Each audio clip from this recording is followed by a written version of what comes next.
Hello, I'm Josh Schlossberg, host of the Green Root Podcast, the official podcast of Eco Integrity Alliance, eco-integrityalliance.org, where we're on a quest to uncover the roots of the modern ecological crisis. For this episode, we'd like to welcome Darrell Luebbe. Darrell has lived in Colorado for most of the past 50 years and in Evergreen, in Jefferson County, for more than 30 years. At 76, he remains an avid hiker, skier, and proud tree hugger. Darrell retired after an almost 50-year career in radio. He's also been a volunteer firefighter, EMT, Boy Scout leader, and the skiing Santa Claus at Copper Mountain. We're going to have to find out about that. He also volunteered as a park patroller with Jefferson County Open Space, and that's going to be our topic for today. And let me just give a little background for folks who may not know. I've talked about this a bit on the podcast and also on Eco Integrity Alliance stuff, but Jefferson County is a county in Colorado. I was living there for several years. I think it has some of the most beautiful open space parks, forests, and meadows. And it's got both people who are in more urban-ish suburban areas and then a little bit more rural. So it's got a mix of stuff. And they have been doing the quote fuel reduction logging, which I call wildfire pretense logging, for the last several years, or really heavy the last few years. And after tracking this for about 20 years across the West, I can say it is the most aggressive form of it that I have ever seen. And so we are talking to Darrell about what's going on in his backyard. So yeah, tell me your experience with Jefferson County parks over the years. Well, I'm so fortunate in that we live within about 15 miles of multiple Jeffco open space parks, Denver Mountain Parks, State Park. We've just got hiking all over the place, which is wonderful because my wife and I hike every day, or at least go for a good long walk. And we have just been so happy with the proximity to these open space parks.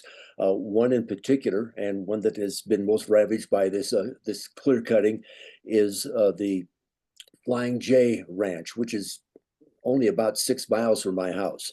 And we have walked literally hundreds, if not even thousands of miles in these parks. And Flying J was one of our very favorites. And they started the cutting there a couple of years ago. And, we stayed out of the cutting area and so forth. And when they finally got finished, we walked back on the Shadow Pine Loop, which is about a 3-mile loop, which is a wonderful walk. And it literally brought tears to my eyes. It was just devastating. I mean, you can go hundreds of yards and not pass a tree. And it just broke my heart. And I swore I wasn't going to walk in it again. Well, about a year later, in fact, this spring, I decided I'd take another walk through. It didn't bring tears that time. It just brought anger, and I still feel that way.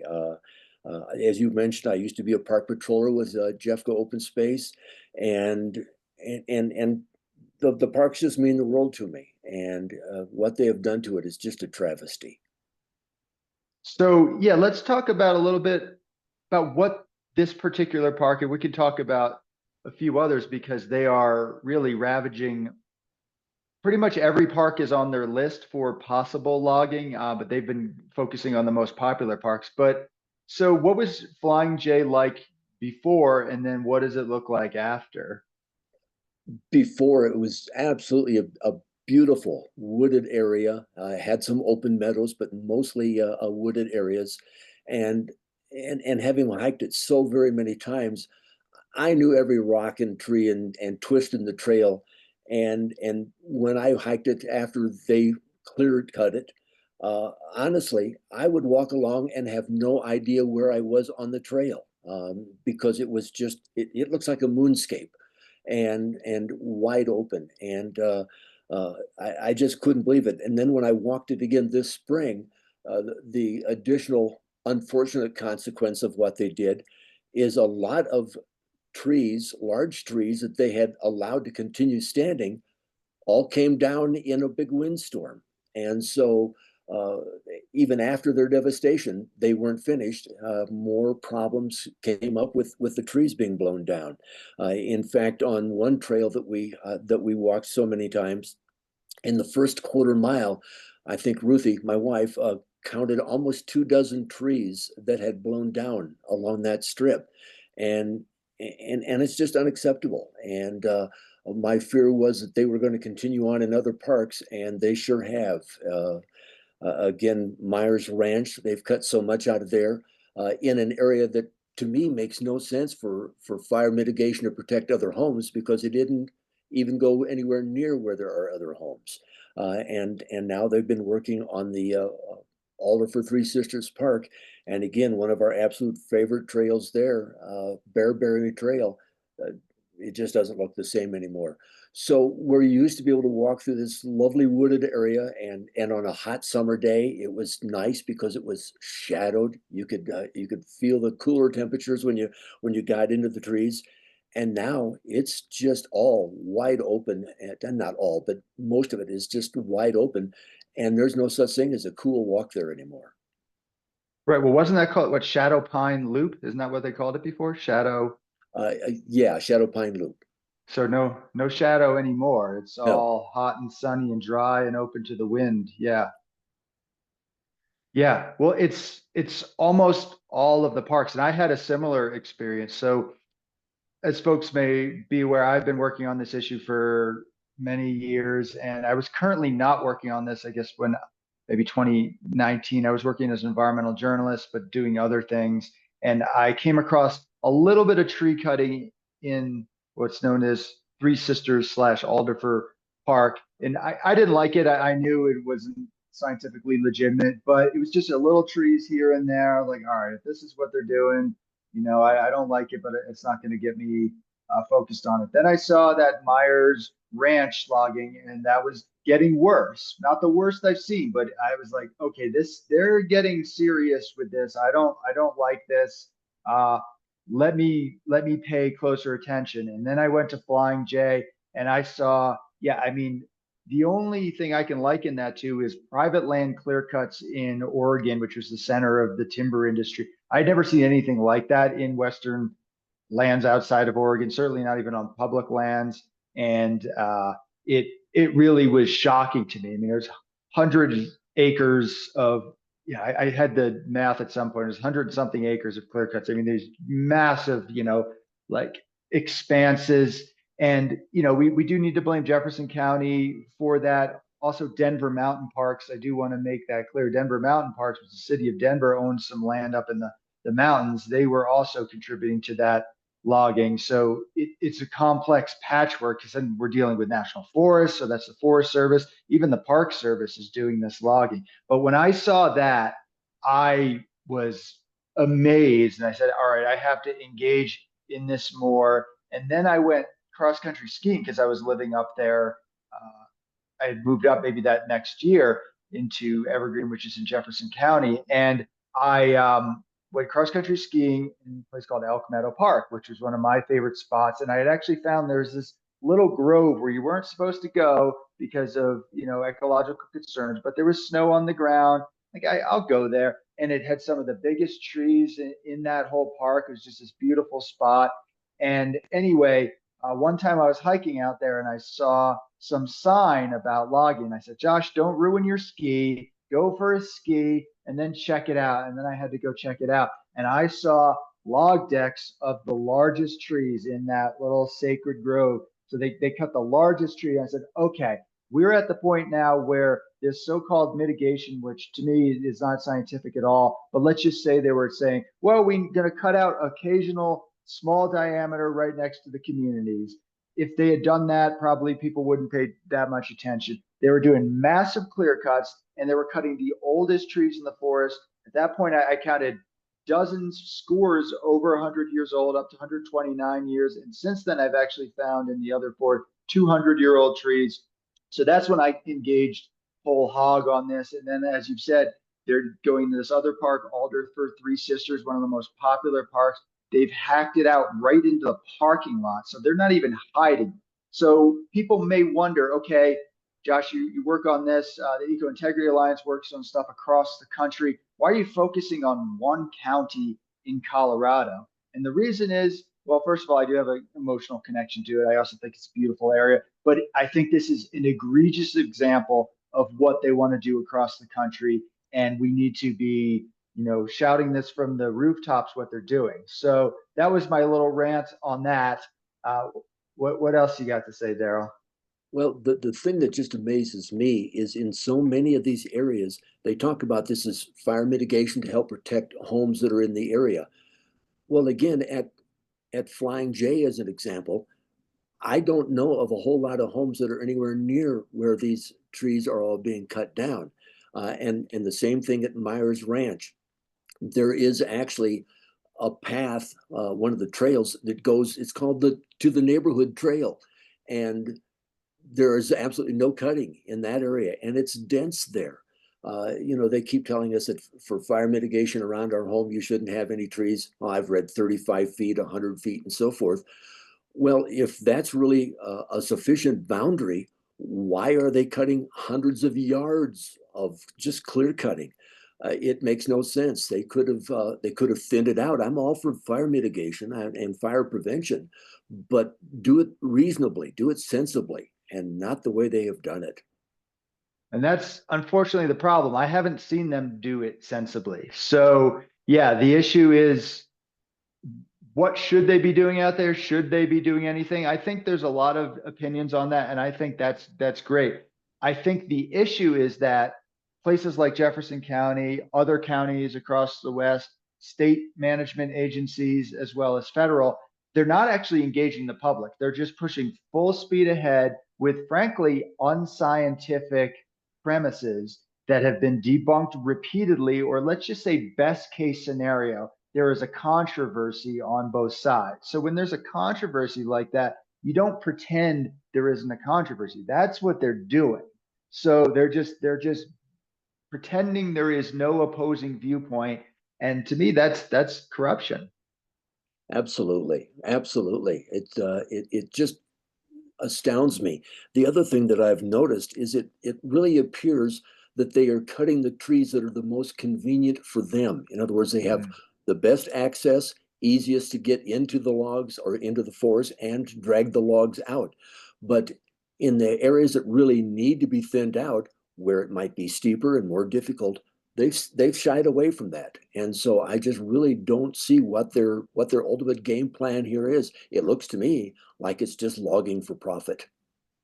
Yeah, and really what it comes down to is there are billions of federal, state, county. It's a mishmash and it's hard to always trace it. A lot of it, I'll just say most of it is coming from federal, and that can get filtered through the states, and then the states can give money to the county. So it's really hard to track, but we know for a fact it's billions, and our elected officials want tens of billions spent on this stuff. So it's a cash cow for these agencies. And of course, the logging entities make some money on that. But I think the biggest push is just it's free money to justify the existence of their agencies. And what are they going to say? Are they going to say no to the free money? So they're like, okay. And then, like you said, what's the lowest hanging fruit? These large trees that are lower elevation that are easiest for us to cut. And the point that's so fraudulent about this is even their own forest plan, the Jefferson County Forest Plan, says leave the largest, most fire resistant trees. And I have seen them contort themselves in ways that I have never seen before, even from the Forest Service. At first, they were denying the age of the trees. I had photos of it. I had photos with the rings counted out. I had actually, the Rangers were saying that wasn't happening. I have that Twitter shots saying that's not happening. I took these photographs to a town hall meeting with our county commissioners, and I do want to name them: Leslie Dahlkemper, Andy Kerr, and Tracy Kraft Tharp. And I provided the photograph of this. I had sent it to them prior, and they said in a public meeting, "No, we're actually not doing that." So at that point, it was so through the rabbit hole. And since then, they have actually only upped the ante. And like I said, they're now cutting. I counted a tree up to 211 years old. several that were at 200. And then, like you said, also, it's not just the trees they cut. They create these huge open spaces. And then the trees that depended on each other for protection, when winds blow through, which is common in the mountains, these trees are fallen, and hundreds of trees have since fallen. And during the pandemic, we all noticed a massive increase in the number of people who were coming up from the city and hiking in the Jeffco open space parks. They were being loved to death. I mean, there's no question of that. But now that they have done all this cutting, again, my wife and I, we find ourselves more and more saying, well, where should we go hiking today? We don't even want to go to the Jeffco open space parks. So we'll go up to Staunton, or we'll go into some of the Forest Service trails or the Denver Mountain Park trails that still haven't been cut. So they've really driven us away from those open space parks that are closest to our home and the ones that we love the most. And that just breaks my heart. It's really upsetting. Yeah, let's talk a little bit more about the public reaction, because here at Eco Integrity Alliance, we're definitely big on the science. I've worked as a science writer. I think the foundation to our arguments needs to be independent, peer-reviewed science, and we put that out there. But well, the elected officials are ignoring the science. So I'm thinking it's more about, what does the public feel? What do they think? So what's been your experience of people out on these logged trails? We have stopped and talked to many people. We'll ask them, what do you think about the way this has been clear cut, or how uh, the methodology that has been used for removing trees and so forth? And almost to a person, they've been unhappy about it. But the most common comment we get from them is, but what can we do? Well, that's the issue. And that's what hopefully you and I will be able to do something about, because uh, people have to speak up. You can't just say, well, this must be the best thing. Educate yourself, learn more about it, and find out if there can't be some sort of pressure put on these people to do reasonable and, like I say, logical uh, fire mitigation. But yeah, we've encountered an awful lot of people who just say, this is sad. Once in a while, we'll run into somebody say, well, yeah, I understand this is the way they have to do it. And I'll mention to them, I said, but do you think there could have been a better way? Did they have to take this many trees? Oh, no, they didn't have to take all of these trees. So yeah, people are not happy with it. And it's really sad that we've all just kind of, played the lemmings thing and followed the crowd and said, well, this apparently somebody must know what they're doing. Well, I question that now.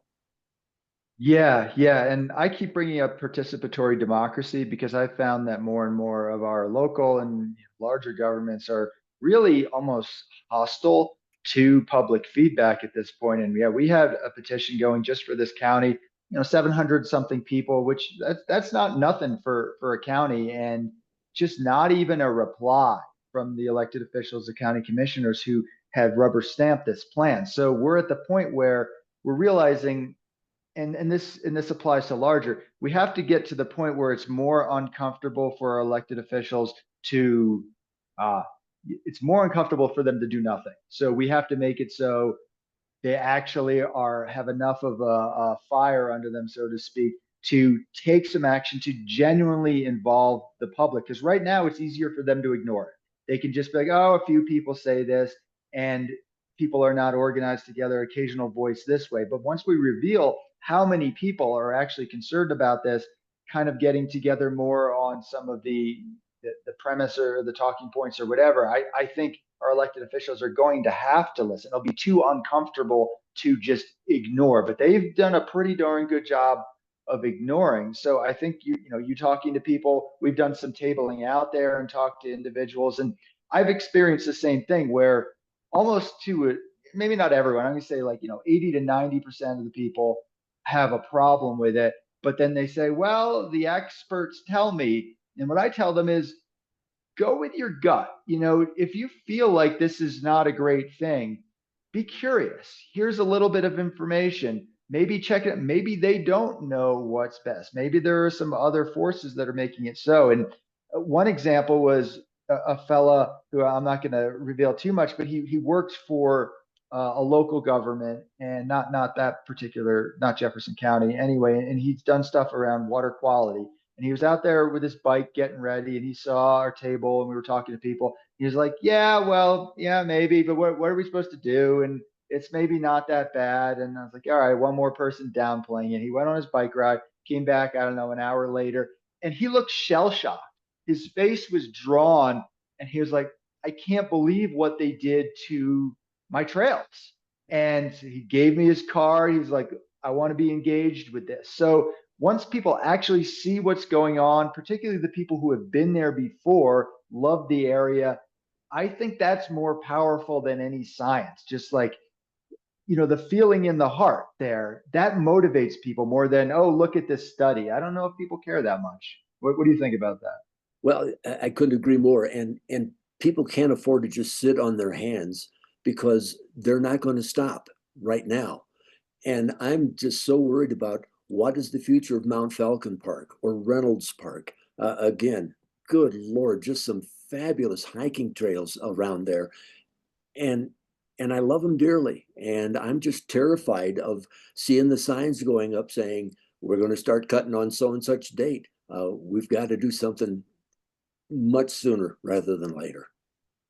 Yeah, and we do know that they have potentially 40,000 acres, what they claim to be feasible for logging, and it's literally every single park. So there's a list in their forest health plan. I use that in quotations for those who can't see my fingers. And it's every single park, and it's feasible 40,000 acres. And then there's these different costs. And I actually did some of the calculations of if what they would do it. But basically, if they did all of that acreage and it was the average cost, it would be $250 million is what it would cost, which is of course ridiculous. So they're not going to do that level of it, but they do vow to do 1,000 acres by 2025. They've already hacked up, I would say, people's favorite, most accessible, most iconic parks. And yeah, I don't think any areas are safe. And that's why we're setting up this public forum on October 10th to get those who are concerned. We don't all have to agree on the specific points, but those who are concerned about what's going on in the parks to raise their voices, to say, we want to hear what your perspective is, because the county isn't allowing that. You can contact your elected officials. They blow you off. I've taken some of them out to the areas. These are our state elected officials. They express concern, and then you never hear back from them again. So we need to have more people engage. If you're listening to this and you kind of have a hunch or a gut feeling that something's wrong in the forest, we need your voice wherever you are. This is just Jefferson County, but we hope this can ripple across Colorado and across the West, because we do need to be able to take back our public lands and have some say over them. And this doesn't just affect those two-legged people who want to walk through the parks. It also affects the wildlife and the birds and just the overall ecology.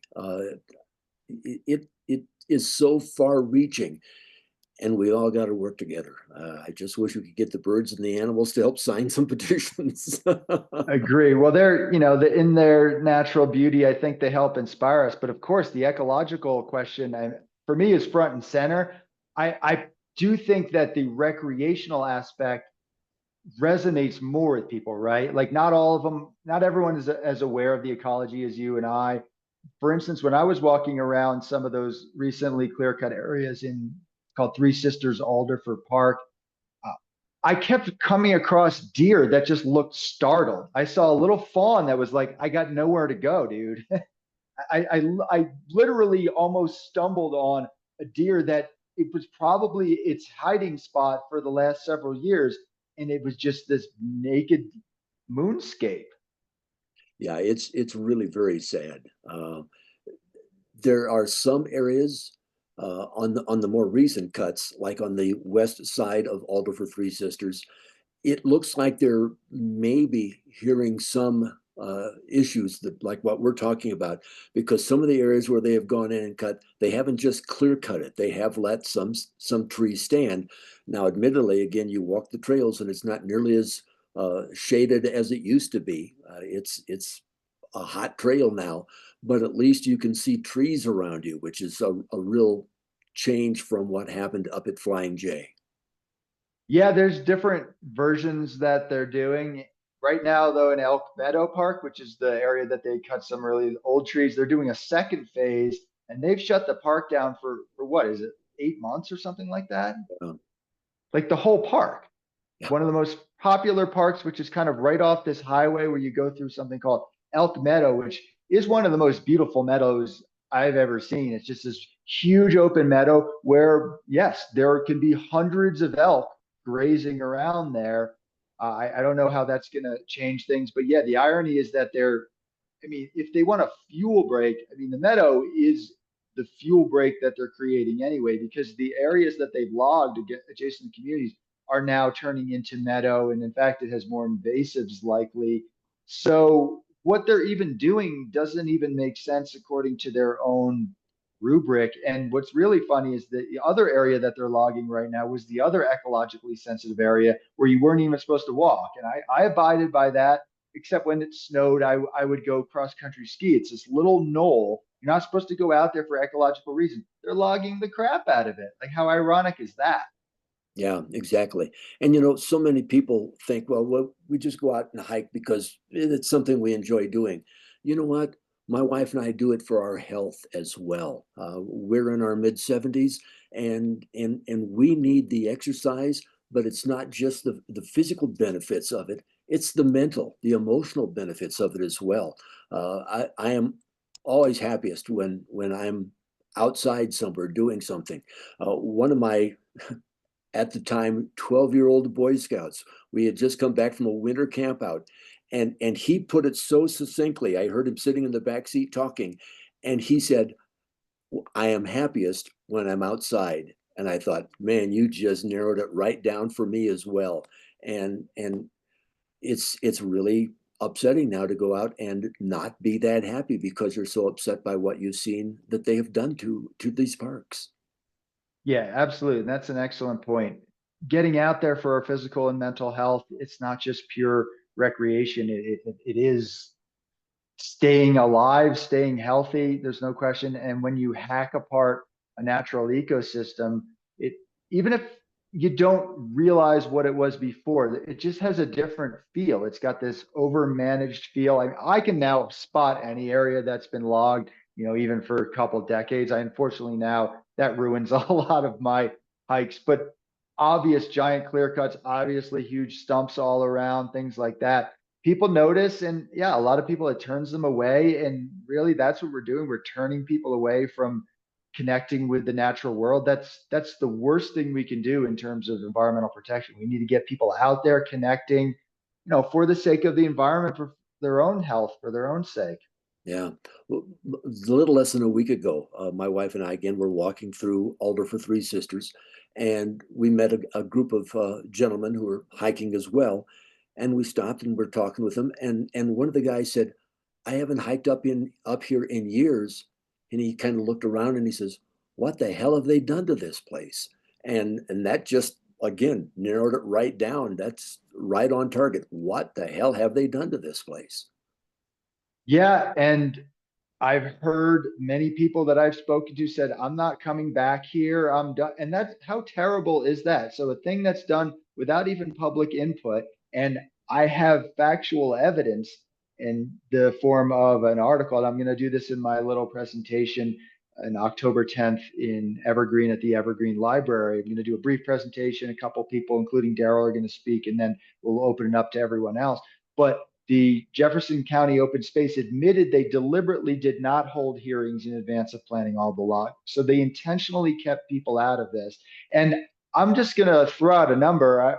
I'm going to say the majority of people are not pleased with it. And so that's a huge number of people. Now, whether they have actually been able to interface, that's been the issue. So that's what we're trying to do. And if you're listening to this in somewhere else, you can do that too. You can start talking to the locals, find the people who live in the area who care about this, people like Darrell who've been there for years, who are connected to the community and the space. And start talking to your neighbors. Set up a little just public forum. You don't have to over organize it. You don't have to present information. You can just say, people, what do you think about this? Because your local government is likely not doing that. Or if they are, they'll have these little hearings where they rig it with only a handful of people. So that's what we're experimenting with. Going to report back to tell people how that goes. But that's what's going on here. This is not just a local issue. you got to care about your local area. That's your backyard. That's where we need to focus.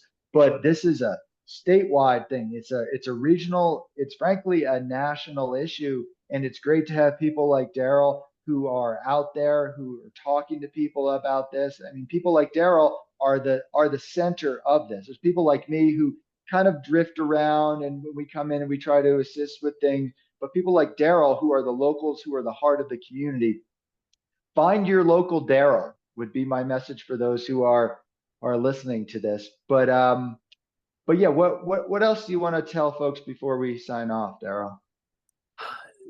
Just the fact that, and you've alluded to it a couple of times, that the administration of the county, if you will, didn't want to have any discussions about this with the public, which tells you that they knew it was going to be controversial, that it was going to be unpopular, that they wanted to kind of hide it from us. We're supposed to have an open and transparent government, and that is not what that was. And so when they try to hide something, you know that there's going to be some people who are very unhappy about it. And they certainly have learned that that's the case now. Yeah, and I do think this does come down to participatory democracy. So even people who may not care about parks or ecology, if you can look at this instance and see how they intentionally subverted public involvement and how they're just completely ignoring people and frankly gaslighting. When you show them a photo and they say it's not happening, I've never experienced that anywhere in my life before. So yeah, things are serious, but we do have a say. That's the point I want to make. And I do find people are very disempowered. People, they'll agree with almost everything I say, and they're like, yeah, what are you going to do? And I'll say that's the single biggest obstacle is the defeatism, that there is nothing that we can do. I have seen things change on a dime when enough people raise their voices. And yes, it comes down to making things uncomfortable for our elected officials. It is more comfortable for them to do nothing right now because there'd be work involved for them to change things. If we make it more uncomfortable for them, they're going to have to rethink it. And that's what we're going to be trying to do. And yeah, Darrell, it's so great to have you speaking to me, to have you out in the forest kind of as a forest protector. It's huge. Excellent. I'm glad to be able to help in any way that we can. Great, Darrell. Well, thanks so much for coming on the Green Root podcast. My pleasure.